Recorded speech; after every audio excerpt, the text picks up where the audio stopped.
अस्सलाम वालेकुम ख़ातिन हज़रात, मैं हूँ इसरार अहमद कसाना।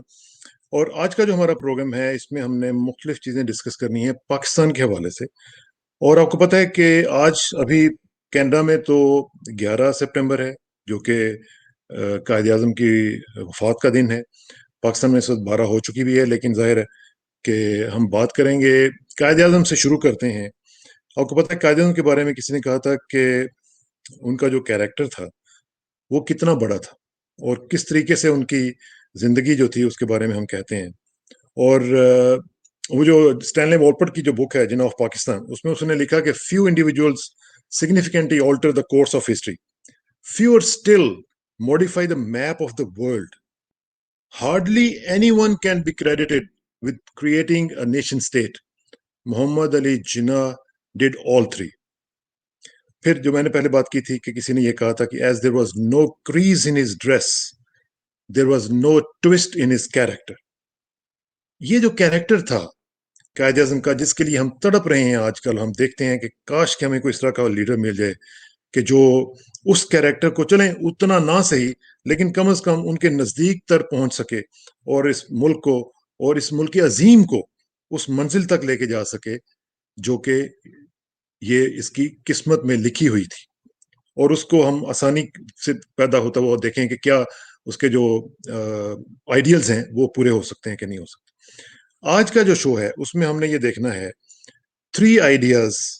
ये हम डिस्कस करेंगे कि कितने हजारों आइडियाज हैं, लेकिन हम आज जरा अपने पैनलिस्ट से पूछेंगे कि आज आप हमें तीन आइडियाज बताएं कि अगर वो हम इंप्लीमेंट करें तो पाकिस्तान को एक बेहतर पाकिस्तान हम बना सकते हैं। मेरे साथ आज बड़ा ही एक पर्टिनेंट पैनल मौजूद है और मैं उनके साथ आपका तारुफ करवाता हूँ। सबसे पहले मेरे साथ मौजूद हैं जनाब ब्रिगेडियर बिलाल साहब। हमें ज्वाइन कर रहे हैं, अभी फिलहाल इस्लामाबाद में हैं और बहुत ज़बरदस्त इनका कंट्रीब्यूशन है। ब्रिगेडियर बिलाल साहब जो हैं आर्मी में तो खैर उन्होंने बहुत शानदार कारनामे अंजाम दिए और उसके बाद सिविल में भी आके उन्होंने फिर मुख्तलिफ ऑर्गेनाइजेशन के एमडी रहे, पीको वगैरह के, और दूसरी हर जगह पे उन्होंने काम किया और बहुत बड़ा नाम अपने लिए भी बनाया और मुल्क के लिए भी बनाया। मैन ऑफ कैरेक्टर्स जो होते हैं उनमें से ब्रिगेडियर साहब हमारे साथ मौजूद है माशाल्लाह। ब्रिगेडियर साहब, thank you very much for joining us. और फिर हमारे साथ मौजूद हैं जी कर्नल अब्बास साहब, कर्नल अब्बास गिल।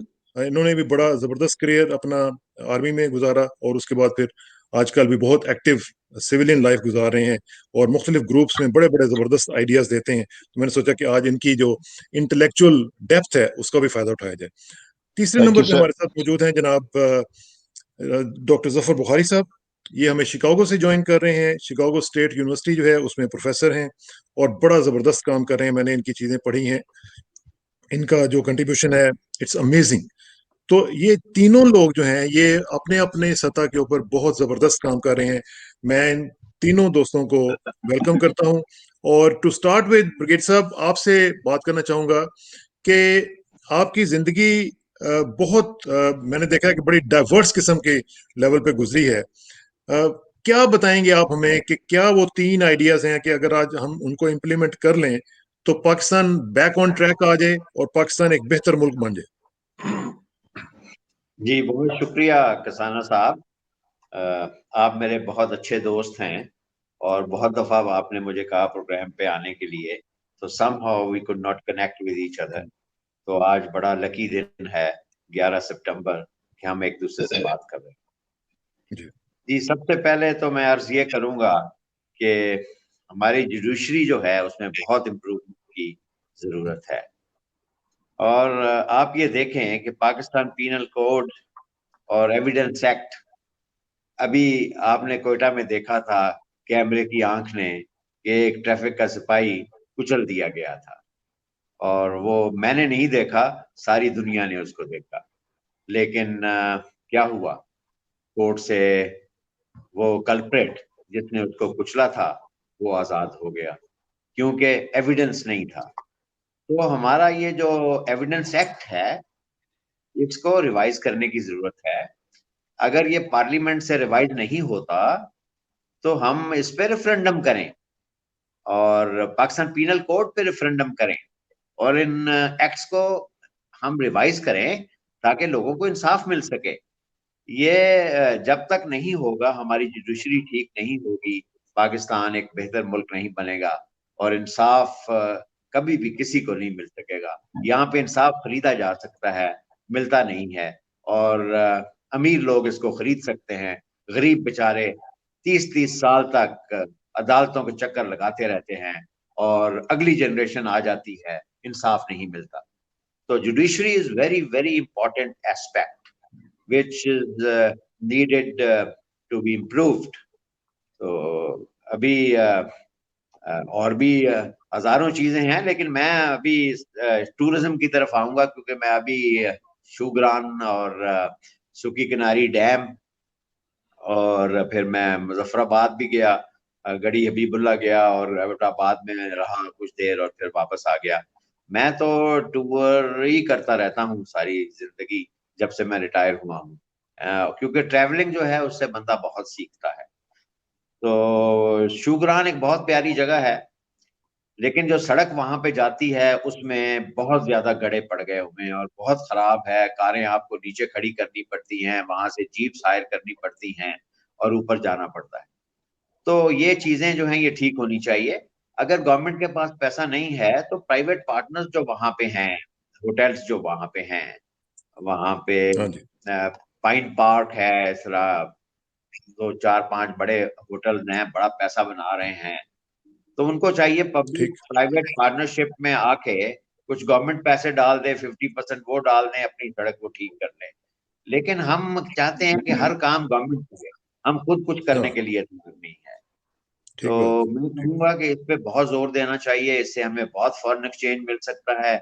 अभी कोविड की वजह से इंटरनेशनल टूरिज्म बंद हो गया है किसी हद तक, और डोमेस्टिक टूरिज्म तो चल रहा है जी। मैं वहां पे देख रहा था, कमरा नहीं मिल रहा, ना मरी में कमरा मिल रहा था, ना शुगरान में कमरा मिल रहा था, अ, कहीं पे कमरा अवेलेबल नहीं था। तो मैं उस पर बड़ा खुश हुआ कि कम से कम कुछ एक्टिविटी जनरेट हो गई है। जनरेट हो गई है तो डिस्पाइट कोविड। हाँ, हाँ जी, डिस्पाइट कोविड। तो वहां पे मैं सुकी किनारी डैम पे भी गया।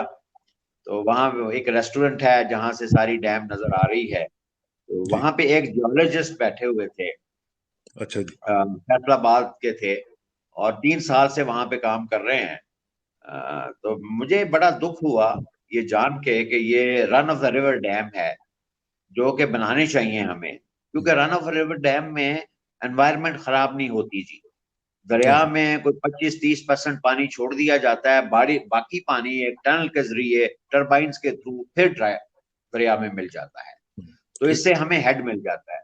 ये नारायण से कुछ कुछ आगे टनल स्टार्ट होती है और सुकी किनारी पे वो टनल बाहर निकलती है। लेकिन उसकी मैं वीडियो एक तो देख मैं रहा था, वो तो काफी अच्छी तरीके से डेवलप कर रहे हैं उसको, चाइनीज भी लगे हुए थे और काफी तेजी से काम हो रहा था। कोई स्टेटस अपडेट है आपके पास उसके हवाले से? जी जी जी, मैं वही बताने लगा हूँ आपको। जी।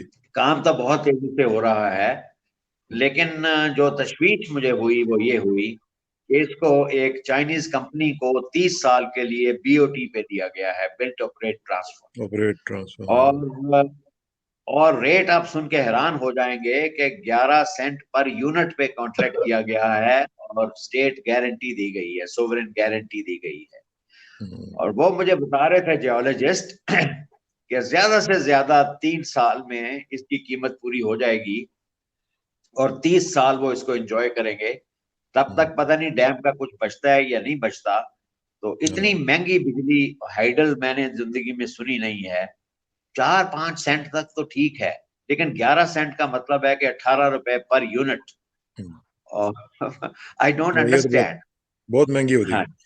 ठीक है, ठीक है, इसी चलें। इसी इस पे मजीद मैं आता हूँ वापस आपके पास, और मैं डॉक्टर जफर बुखारी साहब से भी पूछता हूँ कि बुखारी साहब, आप तो माशाल्लाह चूंकि एकेडमिक हैं और उसमें आप काफी एडवांस लेवल पे लोगों को पढ़ा रहे हैं वहाँ पे शिकागो में।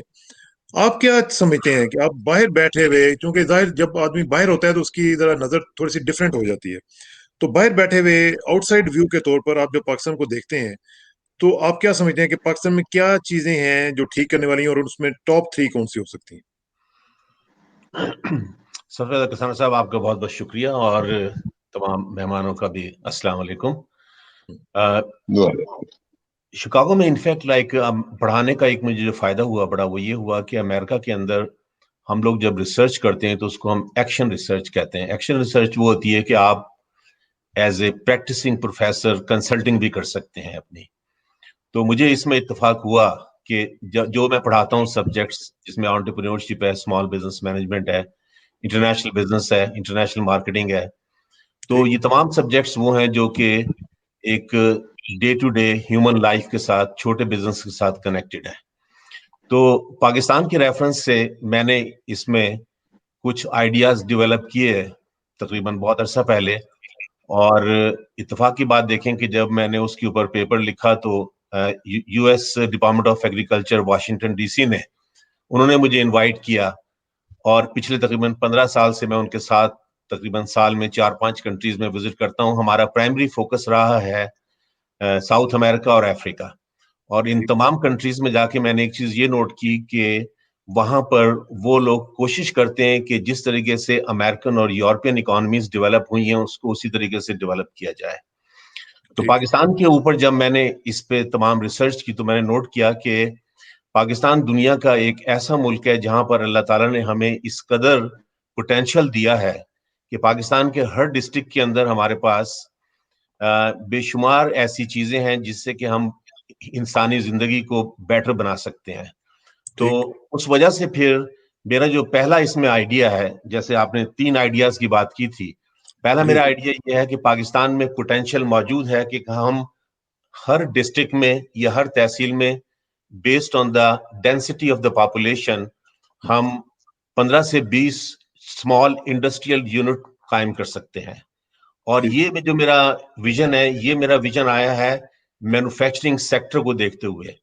तकरीबन मैंने 6-7 समर जो है, मैंने पिछले 15 साल में मैंने चीन में पढ़ाया समर में जाके, तो मैंने वहां नोट किया कि चाइना का कोई ग्लोबल ब्रांड नहीं है, लेकिन आज चाइना अमेरिका को सरपास कर गया है जीडीपी में, कि चाइना की जीडीपी 25 ट्रिलियन है जबकि अमेरिका की 19.5 ट्रिलियन है।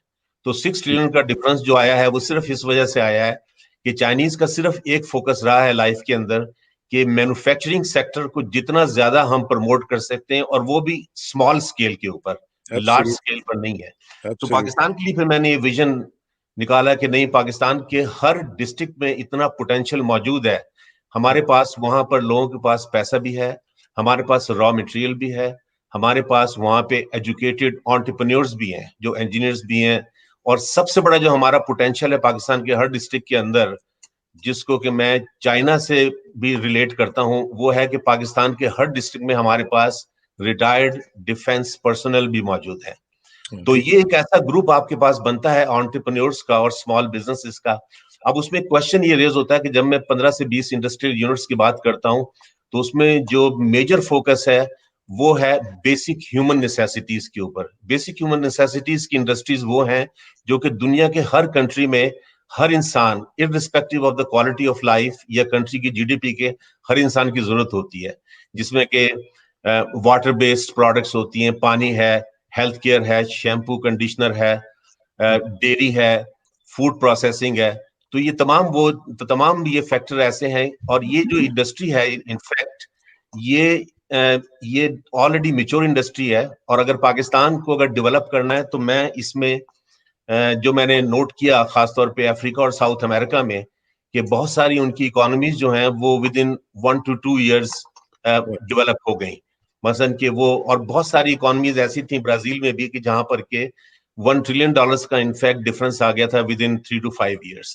तो पाकिस्तान की इकोनॉमी जो कि आज क्लोज टू 1.1 ट्रिलियन की है, मैं समझता हूं कि हमारा पोटेंशियल 5 ट्रिलियन का है। तो पहला जिसमें आइडिया था वो 15 to 20 इंडस्ट्रियल यूनिट्स का है, और उसमें जो सबसे इंपॉर्टेंट चीज है जिसके ऊपर के हम फोकस कर सकते हैं वो है हमारा हेल्थ केयर सेक्टर। क्योंकि पाकिस्तान में बहुत पोटेंशियल है कि अगर हम अपना बेसिक फार्मास्यूटिकल्स क्रिएट करें, जस्ट बेसिक, जो कोविड से भी रिलेटेड है। उसके बाद जो सेकंड हमारा इसमें फैक्टर होना चाहिए वो है कमर्शलाइजेशन ऑफ एग्रीकल्चर। उसमें ये होता है कि हम एग्रीकल्चर से हम फर्दर इंडस्ट्रियलाइजेशन में कैसे जा सकते हैं, मैं बाद में इंशाल्लाह इसको बताऊंगा। और तीसरा जो हमारा फैक्टर है वो है बेसिक ह्यूमन नेसेसिटीज का। सेकंड आइडिया इसमें जो कसाना साहब जिसको मैं हमेशा से रिकमेंड करता हूं वो है water management and water containment. Water management, water containment Pakistan में इशू बना दिया गया है, इशू है नहीं असल में। ये उसकी वजह यह है कि अगर हमारे यहाँ ये हर तहसील में या हर डिस्ट्रिक्ट में अगर हम अपनी सिटी गवर्नमेंट बना देते हैं और उस सिटी गवर्नमेंट को अगर हम अलाउ करते हैं कि वो अपने तमाम वहां पर मौजूद बिजनेसेस से, चाहे वो बिजनेस स्मॉल हो बड़ा हो, कोई रेड़े वाला हो, कोई दुकानदार हो, कुछ भी हो, उससे अगर हम टैक्स वसूल करते हैं सिर्फ 7% सेल्स टैक्स अगर आप लेते हैं, तो आपके पास हर तहसील में इतना पैसा इकट्ठा हो जाता है कि वो अपने वाटर की कंटेनमेंट और मैनेजमेंट कर सकते हैं। जैसे हमारे यहाँ बहुत बड़ा वेस्टेज है बारिश के पानी का और फ्लड वाटर का। जो पानी फ्लड से आता है एक्चुअली ये इसको हम स्प्रिंग वाटर कहते हैं, बारिश को भी हम स्प्रिंग वाटर कहते हैं। और इसके ऊपर जो मेरा रिसर्च है इसमें मैं आपको इसमें भेजूंगा, वो ये था कि इसमें जो टैंक लगते हैं, वाटर टैंक, जो आपने कनाडा, अमेरिका, हमारे यहाँ मेरा बचपन, मेरे वालिद कुछ अर्सा पोस्ट रहे थे गुजरांवाला में, तो हमारे घर के सामने पानी की टैंकी होती थी। तो और उसमें हमारे पास दिन में 2 दफा, सुबह को 3-4 घंटे, शाम को 3-4 घंटे पानी आता था और वो पानी ड्रिंकेबल होता था। और ये इतनी सस्ती और इतनी अच्छी टेक्नोलॉजी है रिवर्स ऑस्मोसिस की कि अगर वो आप लगा देते हैं तो आप हर तहसील में 2 से 3 टैंक लगाना बड़ा आसान है। इस पे जब मैंने अपने सिटी के साथ वाटर मैनेजमेंट, वाटर कंटेनमेंट पे यहाँ काम किया सिटी ऑफ वुडडेल के साथ, क्योंकि कुछ अफ्रीकन डेलीगेट्स आए थे मेरे पास ये स्टडी करने के लिए, तो मैं बड़ा हैरान हुआ कि हमारे सिटी में 2 वाटर टैंक हैं और एक वाटर टैंक की जो कॉस्ट है वो $3 लाख है। अब आप लगाइए कि जब हमारे पास 60 रुपए का या 100 रुपए का डॉलर था, तो 3 करोड़ रुपए में एक वाटर टैंक लगता है और आपके तमाम लोगों को पीने का और कपड़े धोने का सेम पानी मिलता है, क्योंकि वो 85% वाटर को प्योरीफाई करता है। अच्छा, इसमें फिर जो एक बहुत बड़ा फायदा है इसमें वाटर टैंक में, वो ये है कि दुनिया में 70% जो पानी है वाटर का वो यूटिलाइज होता है इंडस्ट्री से, 30% ह्यूमन कंजम्पशन है। ठीक है। तो अच्छा, अब इसको प्लीज होल्ड योर थॉट, हम आते हैं वापस इसके ऊपर आएंगे, लेकिन मैं चाहता हूँ जरा कर्नल साहब से भी पूछना है कि उनके 3 आइडियाज क्या है और फिर इनको हम जरा थोड़ा सा इंटरमिंगल करेंगे जी इंशाल्लाह। जी कर्नल साहब, आपका क्या ख्याल है जी इन हवाले से? तीनों आइडियाज जरा हमें बताएं ताकि हम इनको जरा थोड़ा सा आगे लेके चलें। बिस्मिल्लाहिर्रहमानिर्रहीम। सबसे पहले तो मेरा तमाम दोस्तों को जो पार्टिसिपेंट्स हैं सबको सलाम। और किसाना साहब ने बहुत अच्छा किया है कि जो इकट्ठा कर दिया है, मुझे और बिलाल साहब को भी। Bilal and myself, I just recall about 50 years we celebrated just 3 days before. That's our commissioned life and association. And Bilal was a battalion senior under officer. और मेरा बड़ा प्यार है इसके साथ और ये भी मुझे बहुत प्यार करता है। ये तो उनसे पूछना पड़ेगा। ये तो उनसे पूछना पड़ेगा ना। हाँ, आई नो इट। जो मेरे पॉइंट्स है, जो मैंने सोचा और सोचता रहता हूँ, और हमारे मुल्क में 2-3 चीजें अगर वो इम्प्लीमेंट हो जाए तो शायद बहुत बेहतर हो जाए और हम किसी अच्छे रास्ते पे चल निकले। सबसे पहले है कि यहाँ पे किसी का हकदार का हक जो है ना वो ना छीना जाए, उसको मिलना चाहिए। जो बेसिक रिक्वायरमेंट है, जो बेसिक राइट है किसी भी ह्यूमन बीइंग का, तो उसमें मैं समझूंगा कि मेरिट, और ब्रिगेडियर साहब ने कहा था इंसाफ के बारे में, उन्होंने मिसाल भी दी क्वेटा वाले एपिसोड की, कि छोटा हो कोई बड़ा हो, कोई अमीर हो गरीब हो, जब इंसाफ मिलना शुरू हो जाता है तो लोगों का कॉन्फिडेंस जो है वो हुकूमत के ऊपर, गवर्नमेंट के ऊपर बढ़ जाता है। सही बात। तो merit is the most important thing, कि किसी को कहीं भी इंडक्ट करना हो, कहीं रिक्रूट करना हो, कुछ भी करना हो, तो मेरिट के ऊपर किया जाए, उसकी अहलियत के ऊपर उसको किया जाए। और जब हम मेरिट को इंप्लीमेंट करना शुरू कर देंगे तो इंसाफ ऑटोमेटिकली आ जाएगा, क्योंकि मेरिट और इंसाफ एक ही सिक्के के 2 रुख है। ठीक। जब मेरिट के ऊपर आप किसी को लाएंगे, उसको देखेंगे और उसको उसका he would be rewarded for that, तो उसको ऑटोमेटिकली इंसाफ मिल गया। ठीक। और उसके बाद आजकल यहाँ पे जो पाकिस्तान में चल रहा है, पिछले 2-3 दिनों से, 4 दिनों से एक किस्सा चला कि एक डीआईजी को यहाँ पे पोस्ट कर दिया गया और आईजी को पसंद नहीं आया, वो चला गया। और फिर अजीब जो सोशल मीडिया है उसने स्टोरियां घड़नी शुरू कर दी। एक अनफॉर्चुनेट वाकया हुआ, हम सारे दुखी हैं उसके ऊपर। I see that unity of command is missing, and I am talking out of experience. Unity of command जो वो होनी चाहिए। जो प्रोविंशियल गवर्नमेंट है वो हो या फेडरल गवर्नमेंट है, उनको तमाम वो हकूक हासिल है जो वो इम्प्लीमेंट करना चाहते हैं अपने सूबों में। लेकिन जब आप एक टास्क किसको दे देते हैं and you make him responsible, for example you have made the IG responsible to run the domain of his police और द पुलिसिंग, तो फिर आप उसके इल्म में लाए बगैर, उसकी मर्जी के बगैर कोई ऐसी चीज अनहोनी ना कर दे जो which creates a rift in the force. तो एक तो यूनिटी ऑफ कमांड, और मेरा ये जाती एक्सपीरियंस इसलिए है कि I served in that force और इन दैट डिपार्टमेंट, जहां पे हवलदार को भी ब्रिगेड कमांडर या जीओसी या कोर कमांडर हायरार्की में कोई भी डायरेक्ट ऑर्डर्स नहीं देता। Orders are given to the commanding officer, ठीक ठीक, and commanding officer is given the mission. That is how he the is told, institutions are built. That is how the institutions are built. अगर उन्हीं lines के ऊपर उसी तरीके से अगर इंस्टीट्यूशन हमारे सिविल में भी तैयार हो जाए कि आप जो बंदा आपने इंचार्ज बनाया है, जिसको आपने आईजी लगाया है, या जिसको आपने रेंज दी है, या जिसको आपने एक सेक्रेटरी लगाया है और आपने उसको एक टास्क दिया है, तो then give him the task, give him the mission and leave on his description. However the policy must be made by the cabinet, approved by the parliament, then it should be disseminated down to all secretaries and let the chief secretary supervise it. And then एक तो merit हो गया, दूसरा आपका हो गया unity of unity of command, और command, तीसरा क्या है? उसमें तीसरा इंटरफेरेंस नहीं होनी चाहिए। ठीक है, तीसरा नंबर मेरा 3 था कि तीसरा जो था कि devolve the power down to the devolution. Basic unit level. हाँ, डेवोल्यूशन जो है वो होनी चाहिए डाउन टू, चूंकि मेरा रूरल एरिया से ताल्लुक है, मेरा अपना एक्सपीरियंस है, मैंने देखा है कि वहां पे छोटे छोटे जो स्कफल है अगर पंचायत लेवल तक खत्म हो जाए, और इसी तरीके से जो प्लानिंग है गांव के डेवलपमेंट की, वो भी गांव के लेवल के ऊपर खत्म हो जाए, and whatever the fund the government can spare for that, उस यूनिट के लिए वो उसको दिए जाए, और वो वहीं पे बैठ के आपस में फैसला करें कि उनकी प्रायोरिटी क्या है। पहले उन्होंने वाटर, उनको पानी पीने के लिए चाहिए, फिर उनको नालियां चाहिए, फिर उनको सड़कें चाहिए, फिर उनको शेड चाहिए, एजुकेशन के लिए स्कूल चाहिए, उनको हेल्थ के लिए कोई बेसिक यूनिट को उनको डिस्पेंसरी चाहिए। तो ये उनको काम है ताकि वहीं पे प्लानिंग हो और वहीं पे पैसा उनका खर्च और सबकी मौजूदगी में खर्च हो। प्लस जब भी वो सारी डेवलपमेंट वहां पे करेंगे तो उसी एरिया के लोगों को मजदूरी मिलेगी, वहां पे उनको जॉब्स मिलेगी। चलें, इस पे वापस आते हैं। ब्रिगेड साहब, आपका क्या ख्याल है? आपका जो आपने ग्रुप्स भी बनाए हुए हैं मुख्तलिफ लोगों के, आपने उनको इकट्ठा किया हुआ है, आप उनसे अक्सर मुख्तलिफ चीज़ों के ऊपर वहाँ पे डिस्कशंस चल रही होती हैं। तो ये जो आपने जुडिशरी की बात की, और अभी तक हम देख रहे हैं कि ये जो हुकूमत है, ये तो आई ही इंसाफ के नाम के ऊपर थी, और इनका नाम ही इंसाफ है। तो इंसाफ के ऊपर अभी तक हम समझ रहे हैं कि कोई भी चीज जो है वो एज सच, जिसको कोई कहे कि कोई कॉन्क्रीट चीज जो डेवलप हुई हो, अभी तक नहीं हो सकी। 2 साल गुजर चुके हुए हैं। एक तो हमें बुजदार साहब लड़ गए हैं, वो उनकी समझ नहीं आ रही कि वो क्या कर रहे हैं। ऊपर से सूबा, जो मेजर सूबा है पंजाब का, उसमें गवर्नेंस के नाम की कोई चीज नहीं है। अभी आपने देखा जो ऊपर तले वाकयात हुए हैं। तो ये जुडिशरी के हवाले से और इंसाफ के हवाले से इस हुकूमत को क्या हो गया है? कोई कोई ऐसी चीज है जिसका आपको पता हो, जो हमें ना पता हो?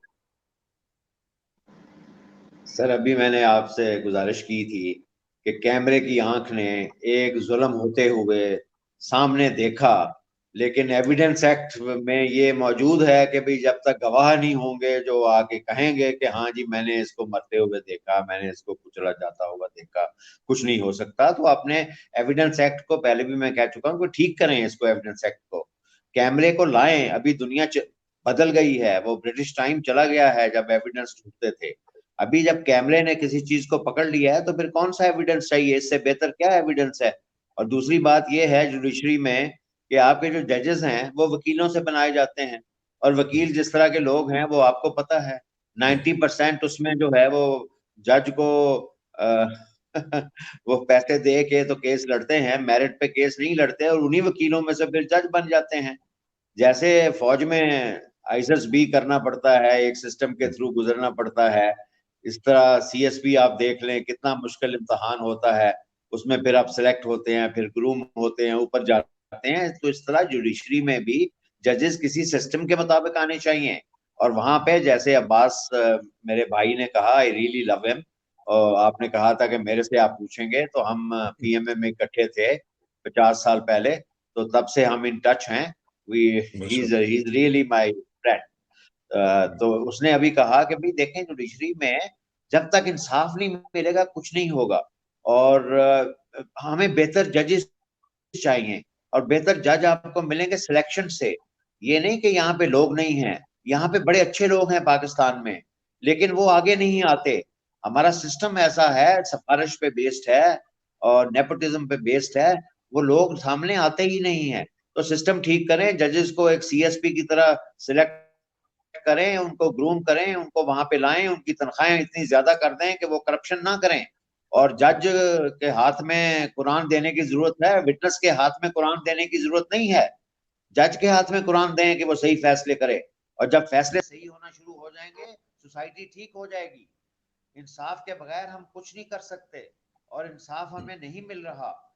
मुझ जैसे बंदे के फार्म हाउस पे अटैक हुआ है और पुलिस उसके साथ मिली हुई थी अटैक में, और अगर मैं हाई अप्स को ना कांटेक्ट करता तो मेरी तो एफआईआर भी नहीं हो रही थी।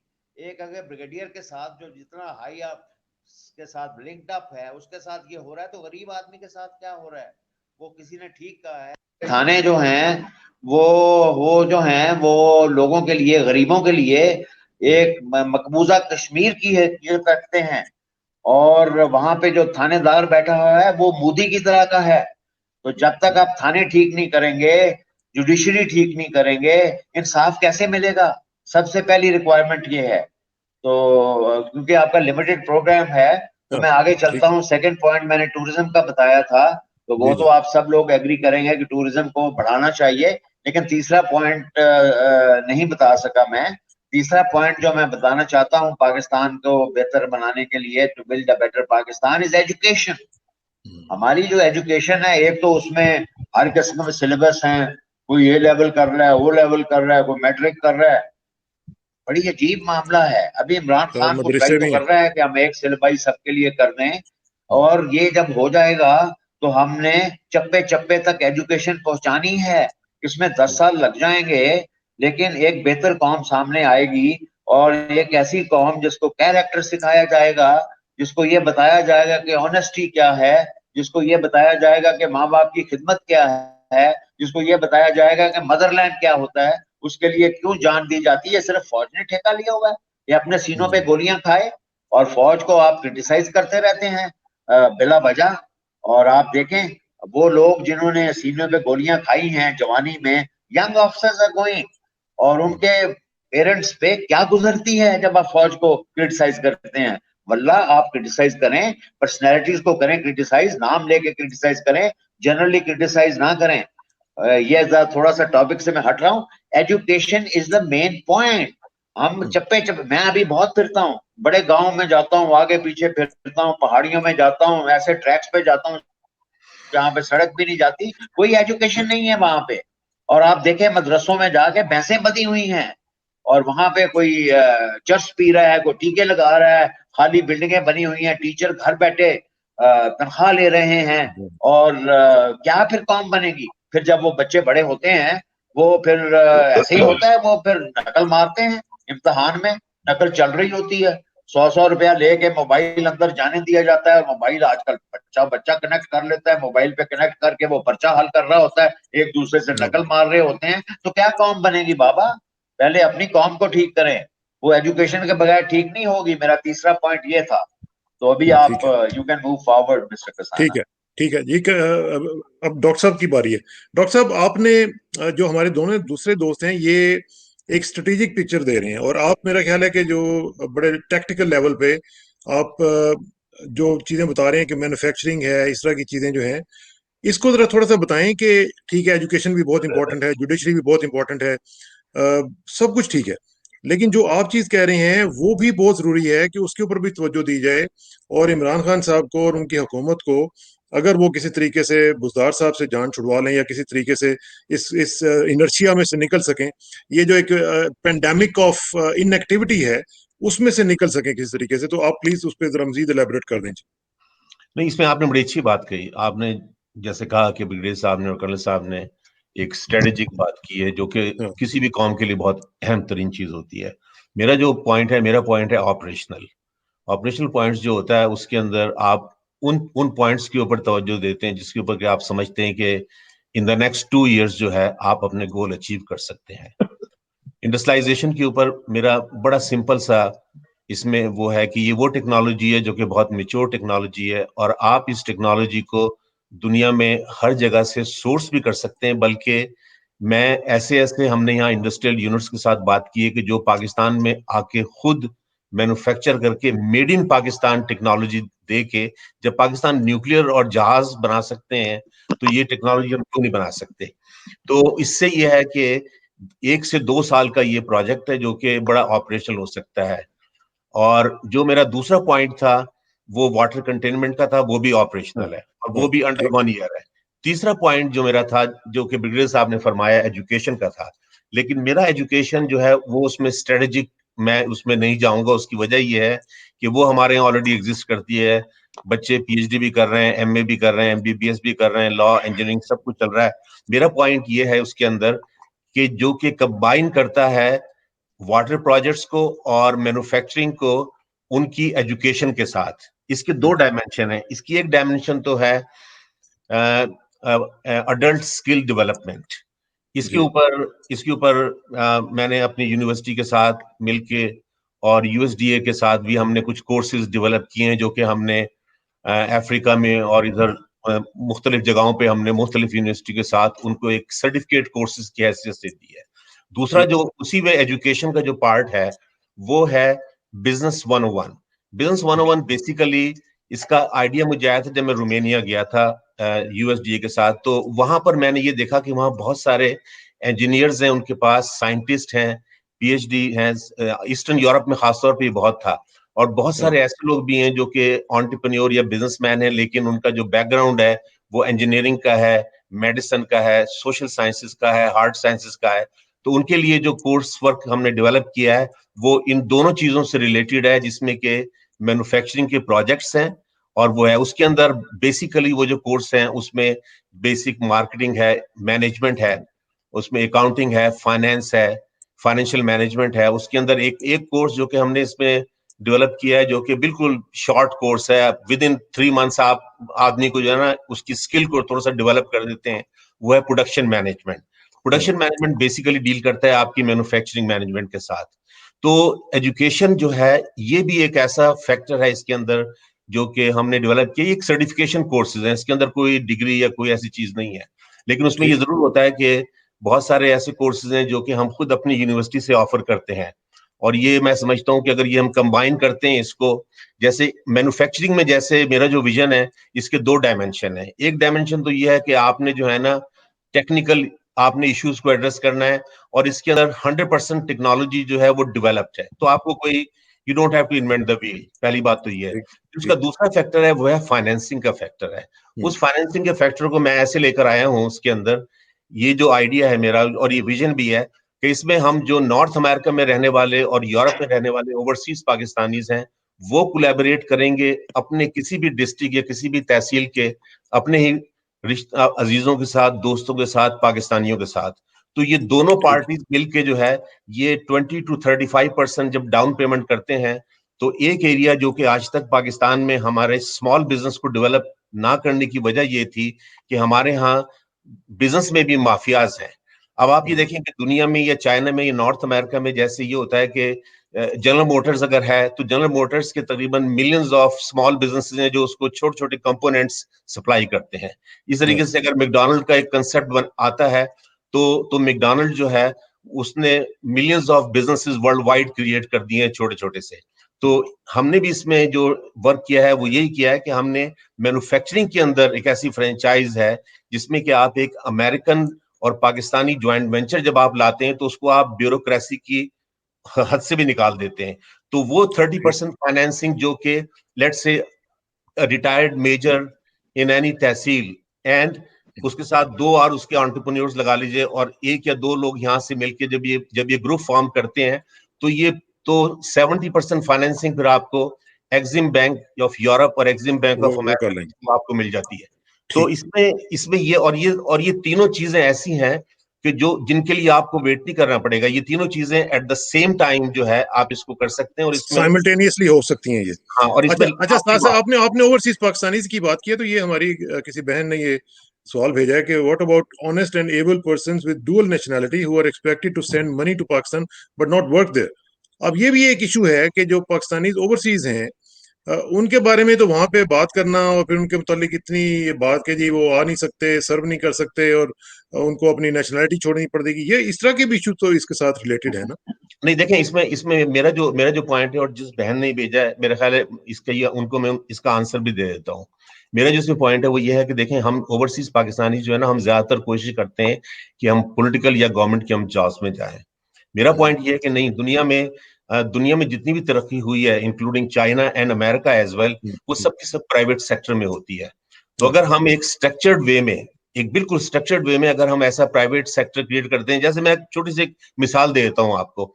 मैं आजकल टारगेट कर रहा हूं कि केपीके में या पंजाब में कोई भी एक तहसील या एक डिस्ट्रिक्ट ऐसा मिल जाए जहां पर के वाटर अवेलेबल हो। अगर हमें वाटर अवेलेबल है तो हम इसके ऊपर जो है 15 से 20 स्मॉल मैन्युफैक्चरिंग यूनिट्स की हम बुनियाद डाल सकते हैं। और इसमें देखें, एक अच्छी बात क्या है क्लासर साहब, कि हमारे यहाँ पाकिस्तान में किसी भी गवर्नमेंट ने या किसी भी, आप ही देखें कि जो स्ट्रेटेजिस्ट थे, उन्होंने कभी नहीं सोचा कि हमारी इतनी जबरदस्त लोकेशन है कि हम एक तरफ चाइना और सेंट्रल एशिया पहुंचते हैं, तो दूसरी तरफ हम वाया ईरान इराक होते हुए पूरा मिडिल ईस्ट कवर करते हैं, और गवादर के थ्रू हम ईस्ट अफ्रीका कवर कर सकते हैं। एक चीज जो कि अफ्रीका में आज बहुत ज्यादा रिक्वायर्ड है, वो है हमारी फार्मास्यूटिकल चीज। अगर आपके पास एट सोर्स 100% प्योरीफाइड वाटर है, तो इंसान को 60 की एज तक बेसिक मेडिसिन चाहिए होती हैं, जो कि पेन किलर है, फीवर रिड्यूसर है, इसके अलावा एंटी मलेरिया है। और अब कोविड को एड्रेस करने के लिए भी यही मेडिसिन बेस होंगी, यूज होंगी पहले, जिससे दुनिया चेंज हुई है। तो मैं समझता हूं कि पाकिस्तान में बहुत पोटेंशियल है। हमारे पास ओवरसीज पाकिस्तानी, जैसे फर्ज करें कि मैं मुल्तान या मुजफ्फरगढ़ में अपने कजन्स के साथ मिलके अगर एक वहां पे इंडस्ट्रियल यूनिट लगाता हूं, तो मुझे कॉन्फिडेंस होगा कि मेरी फैमिली भी है, मेरे दोस्त भी हैं, लोकल एक रिटायर्ड कर्नल और ब्रिगेडियर वो भी मौजूद हैं। तो आपके पास एक कॉम्बिनेशन बच जाता है। और उसके साथ जब हम कंबाइन कर देते हैं कि हम एक 3 महीने का हम एक सर्टिफिकेट कोर्स करवाएंगे, जिसमें हम तमाम बिजनेस के एस्पेक्ट को आप कवर कर देते हैं। ठीक है, तो ये एक चलें, ऐसा इस पे हम मजीद किसी तफसील से भी जरा बात करेंगे। कल साहब, टुवर्ड्स द वेरी एंड मुझे जरा बताएं कि ये जो आपने बात की थी डेवोल्यूशन की, मुझे याद है कि ये मुशर्रफ साहब के दौर में भी बड़ा एक मंत्रा हम सुनते थे डेवोल्यूशन का, और उसी की वजह से फिर ये जी के सूबों को ज्यादा ताकत मिलनी चाहिए, और सूबों के फिर ये 18th अमेंडमेंट का सिलसिला हुआ, और आज फिर हम लोग फिर रोना शुरू हो गए हैं कि 18th अमेंडमेंट जो है वो हमें ले बैठी है, हमसे कुछ हो नहीं रहा। तो डेवोल्यूशन का जो प्रोसेस है, मैं उसे इन प्रिंसिपल्स तो एग्री करता हूं, लेकिन हमारे यहाँ ऑन ग्राउंड जो डिवॉल्व करने के मसाइल हैं वो भी बहुत ज्यादा है ना? किसाना साहब, सबसे पहले तो मैं डॉक्टर साहब की बात करूंगा कि डॉक्टर साहब ने जो पॉइंट्स दिए हैं वो थोड़ा सा डेवलपमेंट की और एडवांस डोमेन में चले गए हैं। मैं और मेरे बिलाल जो बात कर रहे थे, जी जी जी, those are the very basic problems of the structure और द हमारा जो शुरू होता है जहां से काम, जहां पे हम रहते हैं, जहां पे लोग दुखी हैं बहुत, जिनको इंसाफ नहीं मिलता, जो खुश नहीं है, जो सेटिस्फाइड नहीं है, सबसे पहले तो उनको हमने सेटिस्फाई करना और अपने साथ मिलाना और उनको ये कॉन्फिडेंस देना है कि भाई आपके साथ ज्यादती नहीं होगी, आपको आपका हक मिलेगा। दूसरा, आपने अभी क्या फरमाया था, मुझे जरा याद करवा दीजिए, अभी आपने कुछ कहा था। हेलो हेलो जी हेलो, अब्बास साहब, आपकी किसाना साहब आवाज आ रही? साहब, किसाना साहब की भी आवाज नहीं आ रही थी। आप हाँ, अब्बास वो साहब कह रहे थे बोलते कि जी, बात यह है कि जहां तक वो कि गांव में डेवोल्यूशन के ऊपर क्या होगा, मैंने देखा है कि 30-30 साल तक, 40-40 साल तक, 20-20 साल तक मुकदमा चले हैं जी गांव में, लेकिन उनका एंड के ऊपर जाके फैसला पंचायत में और परे में हुआ।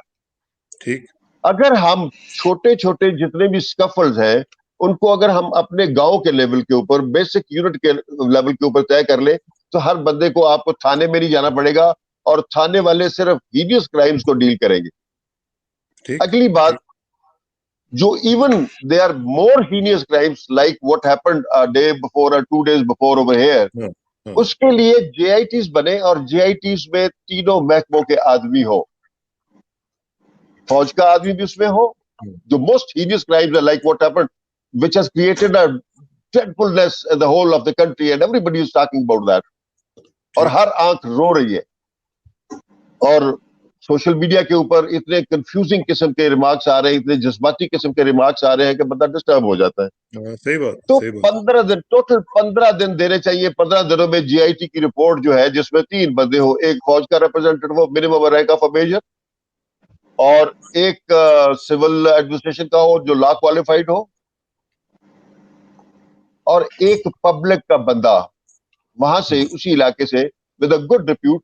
आपको याद होगा किसी जमाने में जब सेशन जज अंग्रेज के जमाने में बैठता था तो उसके साथ 2 असेसर बैठा करते थे, सफेद पोश लोग या जेलदार लोग असेसर बैठा करते थे जो इलाके को जानते थे, इलाके की साइकी को जानते थे, और वो उसकी मदद किया करते थे टू रिजॉल्व द प्रॉब्लम। एक ठीक, जब ये सबरी उसकी कंप्लीट होके आ जाए तो just give 7 days everybody, every witness to appear before the judge, और जज अकेला नहीं होगा। आई एम सॉरी, ऐसे हो सकता है कोई बंदा एतराज कर दे कि हर जगह पे फौज को डालने की कोशिश कर रहे हैं। No, 2 heads or more heads are better than 1। Session जज के ऊपर अगर आपको खतरा है कि सेशन जज या जजेस या जुडिशरी हमारी जो है वो बहुत गरीब है और वो इस वजह से पैसे लेते हैं खुदा ना खास्ता, मेरे ख्याल में सबसे ज्यादा जो तनख्वाहें हैं वो जजेस की है, और होनी भी चाहिए ताकि उनको लालच पैदा ना हो। तो वहां पे 2 बंदे हो, एक सेशन जज हो और एक साथ लेफ्टिनेंट कर्नल लेवल का बंदा हो। और जैसे पिछले दिनों एक पुलिस अफसर ने कहा है कि पुलिस में भी आप सिस्टम जारी करें, सिस्टम इंट्रोड्यूस करवाएं कोर्ट मार्शल का। जजा और सजा जो है वो, हाँ, जजा और सजा होती है, इट्स अ यूनिफॉर्म फोर्स। वहां पे भी कोर्ट मार्शल का सिस्टम करें और वहां पे नजर आना चाहिए कि क्या होता है। और जब उसने 7 दिन में फैसला दे दिया तो उसके बाद let it go to the high court, और हायर कोर्ट में they should just take the appeal and dispose it of within 3 days।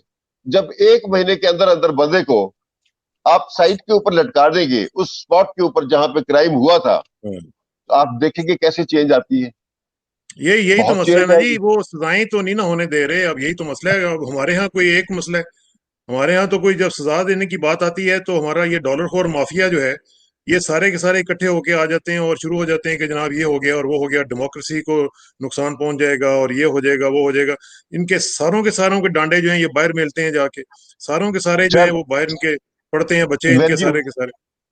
When you come down with a heavy hand and even hand, तो सब ठीक होता जाएगा। You have to create a deterrence। अब हम out of time. Colonel साहब, मैं आपका शुक्रिया अदा करना चाहता हूँ। ब्रिगेड साहब आपका बहुत बहुत शुक्रिया सर। आपने बड़ी मुझे पता है आप इस्लामाबाद में अपने फैमिली के साथ गए हैं और आपका बड़ा कीमती टाइम था, लेकिन आपने फिर भी वक्त निकाला। और डॉक्टर जफर बुखारी साहब आपका रात गए शिकागो से, आपने हमें ज्वाइन किया, लेकिन ये है कि चूंकि सुबह सैटरडे है, वीकेंड है, तो इसलिए माजरत कबूल करें और इंशाल्लाह आपसे रब्ता रहेगा सबके साथ। एक दफा फिर बहुत शुक्रिया। अल्लाह ताला पाकिस्तान को सलामत रखे और जो आइडियाज आपने दिए हैं अल्लाह करे कि उनको कोई सुने भी और उनके ऊपर इम्प्लीमेंटेशन भी करे। और आखिर में दुआ कि मेरी इज्जत के लिए काफी है कि मैं तेरा ही बंदा हूँ और मेरे फख्र के लिए काफी है कि तू ही मेरा परवरदिगार है।